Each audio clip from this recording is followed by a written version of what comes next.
Bah, que bom que a gente tá junto pra essa conversa. Hoje, a gente vai mergulhar numa baita história de aventura e sobrevivência pra entender uma verdade bem profunda sobre a vida. Sabe de onde é que vem tudo que a gente tem? Vamos descobrir o que significa de verdade pedir pelas nossas necessidades do dia a dia. Imagina só a cena. Um jovem marinheiro, o único que sobrevive a uma tempestade daquelas, acaba sendo jogado numa ilha deserta. O nome do vivente é Robinson Crusoe. E a história dele, que é uma lição de vida, começa exatamente aí, numa solidão completa. No começo, essa solidão não o derrubou. Pelo contrário, despertou nele um orgulho danado. Ele olhava para a ilha, aquele que era o seu novo mundo, e enxergava ali só o resultado da sua própria força, da sua inteligência, da sua capacidade de se virar. E olha, não era para menos. O sujeito se virou nos 30, como a gente diz. Depois daquela tempestade que acabou com tudo, ele não só sobreviveu, como começou a prosperar. Levantou um abrigo seguro, aprendeu a caçar naquela selva, dominou a arte de fazer fogo do zero e ainda fez aquela terra que era selvagem dar comida. Cada dia era uma vitória, e ele se sentia o dono do próprio destino. E era esse pensamento que ficava martelando na cabeça dele dia após dia. Cada coisinha que ele conquistava, cada novo dia que ele sobrevivia naquela ilha, era mais uma prova da sua própria competência. A autossuficiência era sua maior verdade. Mas essa verdade estava prestes a ser testada de um jeito bem duro. E então aconteceu. A natureza que ele achava que tinha dominado mostrou seu poder de um outro jeito. O corpo dele, que antes era sua maior ferramenta, a fonte de todo aquele orgulho, começou a falhar. A força que ele tanto valorizava começou a escapar, que nem areia por entre os dedos. Uma febre terrível, uma doença que ele não conhecia, o derrubou. E naquela imensidão toda, não tinha ninguém, nenhum remédio, nenhuma ajuda. Foi bem ali, nesse momento de impotência total, deitado na sua cabana, que ele percebeu o quão frágil ele era.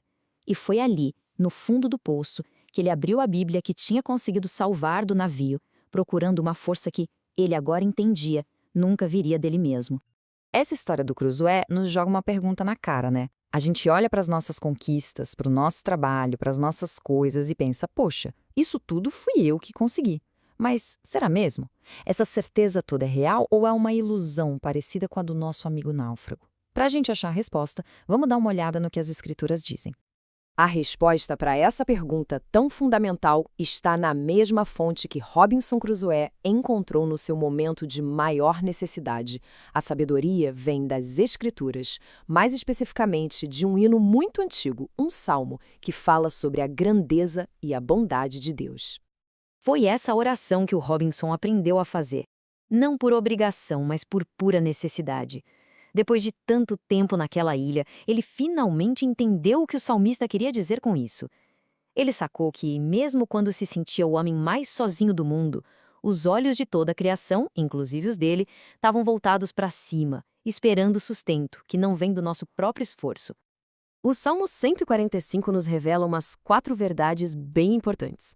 A primeira é que Deus não só criou o mundo e foi embora, mas ele o sustenta ativamente, a cada segundo.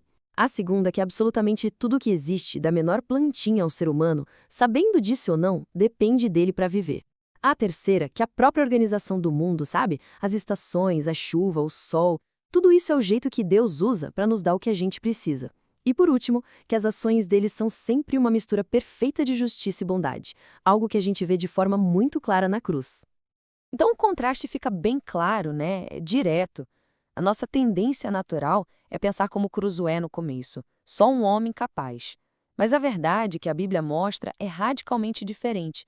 É Deus quem sustenta a vida. Aceitar isso muda completamente o jeito como a gente olha para tudo aquilo que a gente chama de nossas conquistas. E essa verdade nos leva direto para uma das orações mais famosas do mundo, aquela que Jesus ensinou. Quando a gente pede o pão nosso de cada dia, o que está em jogo de verdade? É só comida na mesa? Ou tem algo muito maior, muito mais profundo por trás dessas palavras tão simples? Olha, a definição clássica disso é surpreendente. O pão de cada dia não é só o pãozinho da padaria. Inclui tudo o que a gente precisa para viver. Comida e bebida, claro, mas também roupa, casa, família, um bom trabalho e até coisas que a gente nem sempre lembra de pedir, como um bom governo, Paz na cidade, saúde, amigos leais e bons vizinhos. É, basicamente tudo mesmo.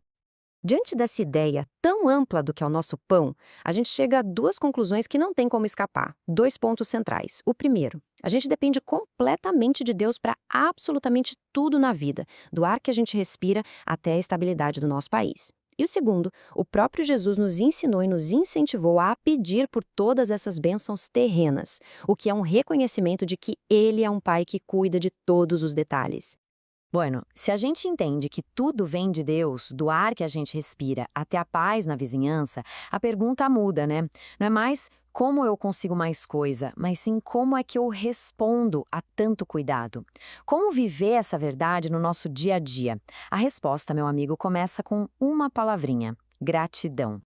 Viver essa gratidão pode ser resumido em 4 passos bem práticos. O primeiro é reconhecer, ou seja, abandonar de vez aquela ilusão de que a gente se basta e admitir que tudo vem de Deus. O segundo é agradecer, cultivar um coração que é de verdade grato por cada presente, seja ele grande ou pequeno. O terceiro é expressar, porque gratidão não pode ser só um sentimento guardado. Ela aparece em ações, em louvor, em generosidade. E o quarto passo é compartilhar, transbordar a bondade que a gente recebeu para as pessoas que estão ao nosso redor. Assim como Robinson Crusoe, que quando foi resgatado da ilha já era um homem completamente diferente, a gente também é convidado para uma transformação parecida. A abandonar a ilusão de que somos os únicos responsáveis pelo nosso sucesso e adotar um novo jeito de olhar para a vida. Um olhar de dependência, de confiança e, acima de tudo, de uma gratidão profunda e constante. Então, fica este desafio. A palavra de Deus nos chama para uma mudança radical de mentalidade. É um convite para deixar de lado o orgulho do eu fiz e abraçar a humildade do eu recebi. É um chamado para que a nossa vida se torne uma proclamação da bondade de Deus, não só com palavras, mas em cada atitude.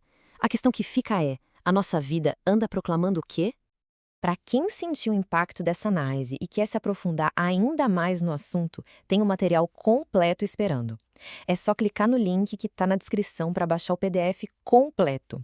Um grande abraço e até a próxima!